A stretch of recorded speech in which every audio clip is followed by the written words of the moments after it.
Hi everyone, welcome back to Tribe Talk. I'm Rachel Evans. And I'm Laura Neal. And this week is National Adoption Week. So we will be talking about trauma and adoption in this week's podcast.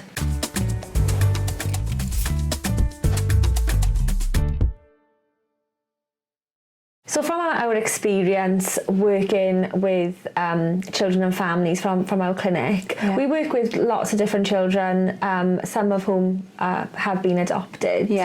I think what we find is lots of what they've experienced pre-adoption sometimes goes under the radar a little bit or forgotten about. Not forgotten about by their adoptive families though, but No, I think other people that. don't always see that side of things, I guess, and the trauma that they've experienced before they're adopted. Yeah, and the impact that that's had on them previously and in the present day as well. Yeah, absolutely. So what we know is, we've worked with over 150 adoptive families. Wow. So it's a good number. We've supported a good number of adopted children and their families, and what we see is that there can be significant trauma in the history. Sometimes there can be trauma that people don't even notice as well. So we thought we'd start the podcast off today by really talking about some of that trauma that young people have experienced. So when it comes to adverse childhood experiences, Rachel, or trauma, for our adoptive families, what have children experienced sometimes? I think the key thing that sticks out for us, isn't it, is some children that are displaying high level challenges that have been adopted at birth. That's so big. I think that's a question we get fairly often, isn't it? Well, my child came to me at birth or shortly after birth. It might be 6 or 9 months. They were in foster care beforehand. They didn't experience any trauma, and actually that's not the case. And that understanding then of the child or the baby had experienced pre-birth trauma and understanding what that looked like to see how that's impacting them now.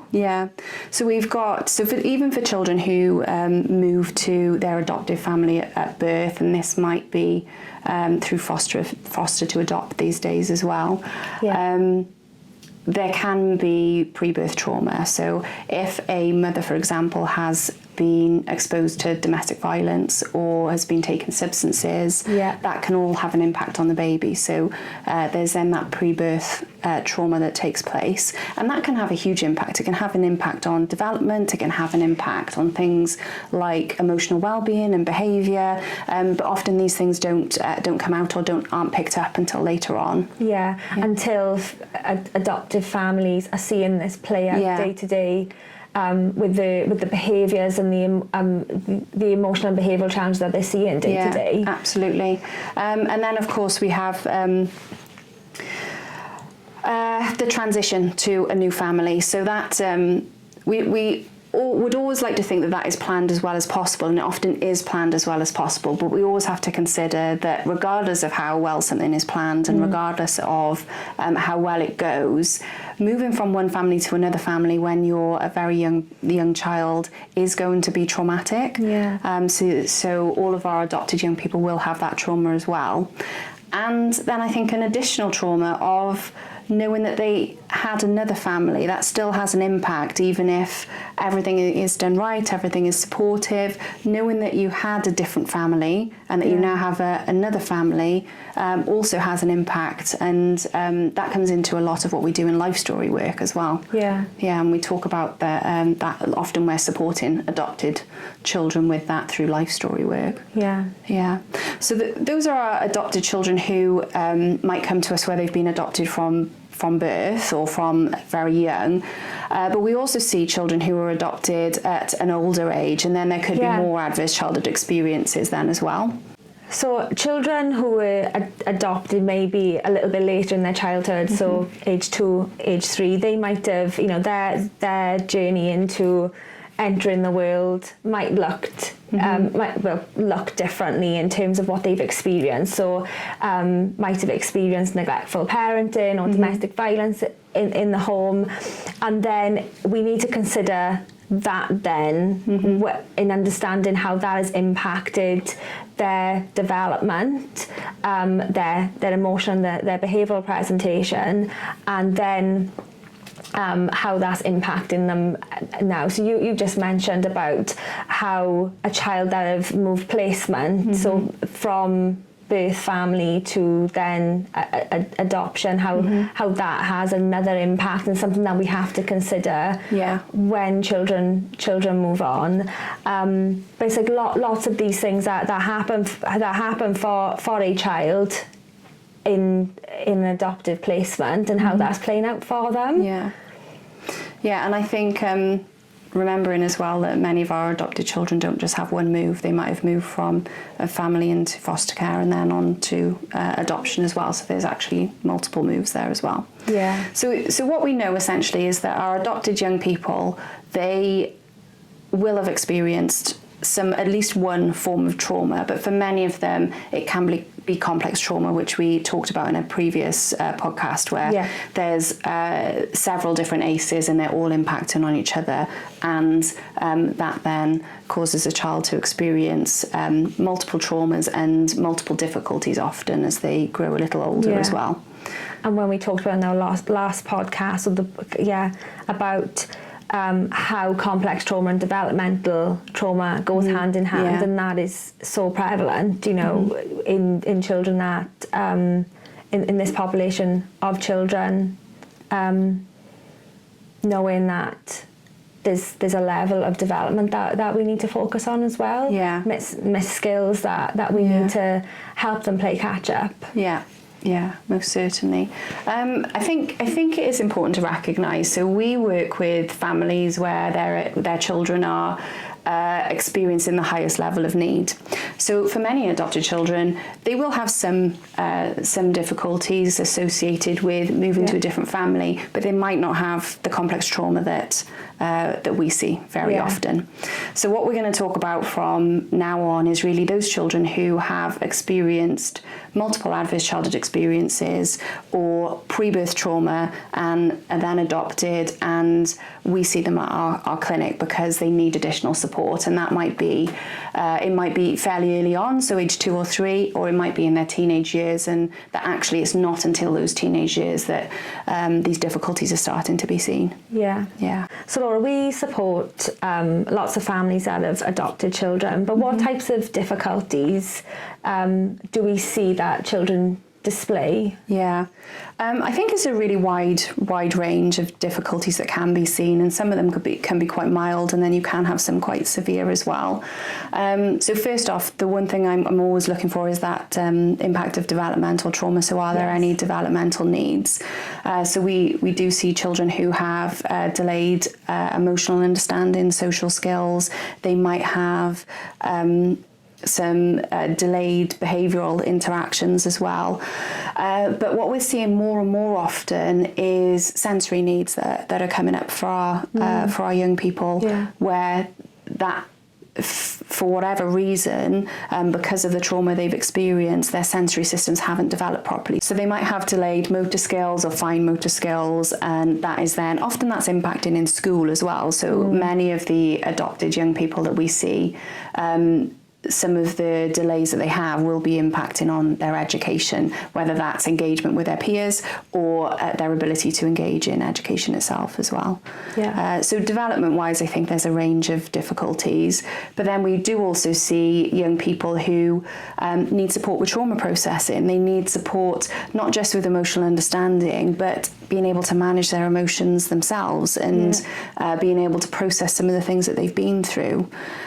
We see children who are struggling to connect or struggling to find a sense of identity or belonging also. And so there's a really, really wide range, I think, of difficulties or needs that we see from adopted young people.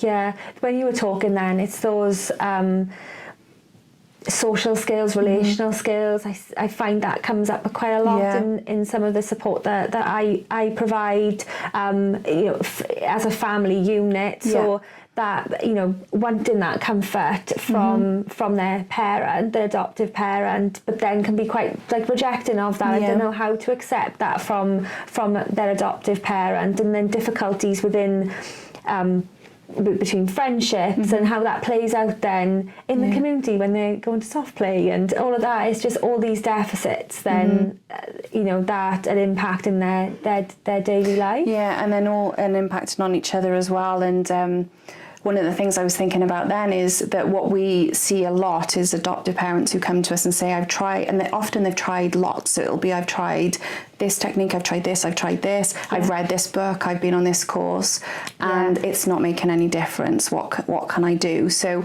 parents who are really trying hard to support, but need additional support and guidance themselves to be able to provide that support to their child. And what, in terms of the support that we provide families as well, I think from our experience and from working with adoptive families, is that package of support that's almost needed, isn't it? Through the consultation support, through the therapy, and the training that goes alongside providing that knowledge and practical application of some of these strategies. And I think that's definitely what we found is most effective, is when these things are used together. So if and our adoptive families have fed that back to us as well. If they're able to go on one of our courses that where they're able to interact with other adoptive parents as well, see examples of how things could be working or examples of difficulties, then also, and I think this is really important, individualised support in the home. Something everyone is always surprised about is that we actually go into homes to support families. So it is that go into the home, assessing, and then designing that individualised care for their child that they can then use, and really guiding families through that. And that's so important. And then for many children as well, it might be therapy to support them, either with their development, or it could be emotional social skills, or processing some trauma as well. But when all those things come together, it's like, I'm going to tell you how to do this, but I'm also going to show you how to do this. But we've got then... And individualise it for you. Individualised, because that's so important. Because there's the trauma to consider, the behavioural presentation, how's the environment set up. There's so many considerations that we look into as behaviour analysts to develop that consultation package or strategies for families. But I'm also going to come into the home and I'm going to show you how to do that. Which I think is critical for many of the families that come to us, because when they come to us at that point, often they're in burnout, and they've tried so many things and they've been trying for so long that they need somebody to step in there and say, actually, no, we know how to support with this, and this is what we can do, and we're going to help you and show you in your home how to do it. And what I found as well through consultations with families as well is having that other person there that is like cheering them on and giving them that encouragement, but and saying like, we've got something that's effective here that's going to work. I'm going to show you how to do that. I'm going to support you through that. And that gives them a lot more confidence in their approach, and they're doing the right thing. And that's key, isn't it? That confidence, and you are doing the right thing. Keep going. It will start to work. Stick with it. A lot of the time we are doing that because the key is consistency, and something might not work initially, but if you know it's going to work because you've assessed and you've looked at function and you've designed it around the child and their needs, if you keep going with it, then it does work. Because you could end up throwing out a really effective strategy just because it worked one day but it didn't the next. But that's where consultations are really powerful, when you've got someone else there saying, keep going, you're doing the right thing. Let's talk a little bit about therapy. So children come to us to access quite a few different types of therapy, and I don't think that I don't think for our adopted young people there's any one specific therapy that we recommend more than others. What do you think? No, I don't think so, because it was like you were speaking about earlier, isn't it? It's the type of support that they need at that time. So if we talk about our tribe model again, so when we're considering therapy, we are looking at those inner rings, isn't it? So it's like you were saying, are we developing skills at this point, or do we need to build relationships, or do we need to process trauma? And it's dependent on what we need to do first, what needs to be prioritised for that child, and that's where we start. So if we were developing skills, for example, are we developing their emotional understanding and helping them to regulate, or do we have a behavioural skills package, isn't it, where we're focusing on some of those ready to learn skills? It's all really dependent on what that child needs at that time. Yeah, absolutely. So, and that could be then delivered through whatever medium is most suitable for them. So some children prefer play therapy, for example. They might be younger, they might prefer creative activities, where we would look more towards our play therapists or creative therapists. Or they might adapt better to a more cognitive approach.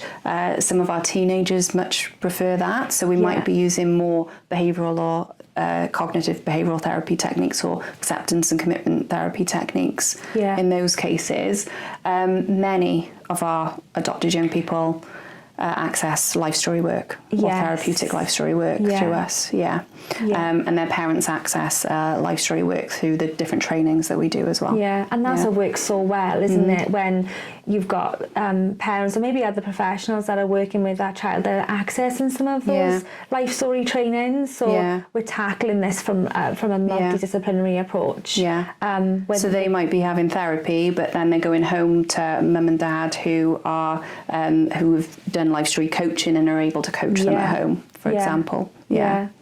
And then some of the other therapies that also came to mind, which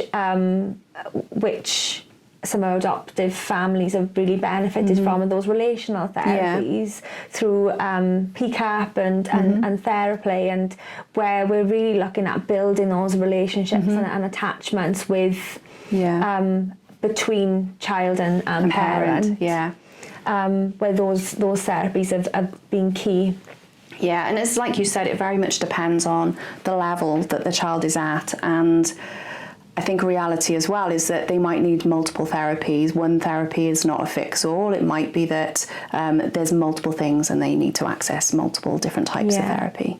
But that's where like the consultation and assessments are really important, because the child's trauma recovery journey is mapped out on that tribe model, and what they need to access first as a foundation to then be able to build upon that to move through trauma recovery.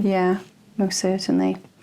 And that brings us on, I think, to our next point we were going to very quickly talk about is we wanted to just mention the Adoption Support Fund and the cuts that have been made there. So if there's adoptive families who are listening, I'm sure they will very much know about the cuts that have been made to the Adoption Support Fund. And I think this feeds into what we've just been talking about. What we find is most effective for our adoptive families that we support is this combined package where you're providing training, you're providing consultation support in the home to parents, the child might be accessing therapy, and that can be it can be intensive.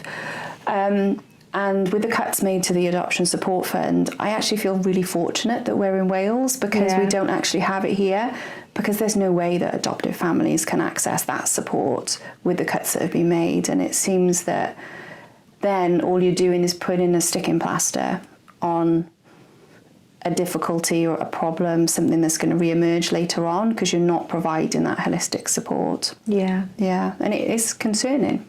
And that support is really needed, where you're tackling this from all areas where the family are getting supported, i.e. the parents, but also the child is getting that individualised support as well. And it is very much a package to support everybody going through this process. Yeah, definitely. So I think a message for National Adoption Week is that really families, when adoptive families that are struggling, and it's not the families that we see that aren't struggling, there's a lot of adoptive families who are doing really well and don't need this type of support. But when they do need this type of support, the best support we've found over 8 years now of providing this support is a combined package. And if that support's not provided, they will come back later on and later and later and have greater and greater and greater difficulties. So hopefully we can change things and get more support in there for adoptive families. So like in every podcast, we always end with a question. So we've got a question from Natalie from our team. So Brilliant. she has asked, what would be your one piece of advice you would offer adoptive families? This is a good question. So I think my one piece of advice would be to get help and access support when you start to feel that some difficulties are arising. The number of families that we have seen that have been for years doubting themselves, I think, and thinking, oh well, this must be typical. It might be just me in the way I'm interpreting this. Should I ask for support? No, I don't think we're at that point. And then by the time they do ask for support, it's down the road and it's much more difficult to provide that support at that point. So I would definitely say if you feel that you need support, contact your adoption support agency and have a conversation with them, because the earlier that things can start to be addressed, likely the less support that will be needed in the longer term. And we always say early intervention. Early intervention. And don't doubt yourself as well, because I think that's the biggest thing, is the doubt of, do I actually need support, or is it just me? Am I just seeing things differently, or is it something that I'm doing? Access to support, it is there for a reason. Lean on those agencies, isn't it, to get that support. And the earlier the better. So that would be my one piece of advice. That is great advice. Because you can definitely see how that doubt comes in for families. So that is it for our podcast this week for National Adoption Week. So subscribe to Tribe Talk for more trauma-informed care in practice.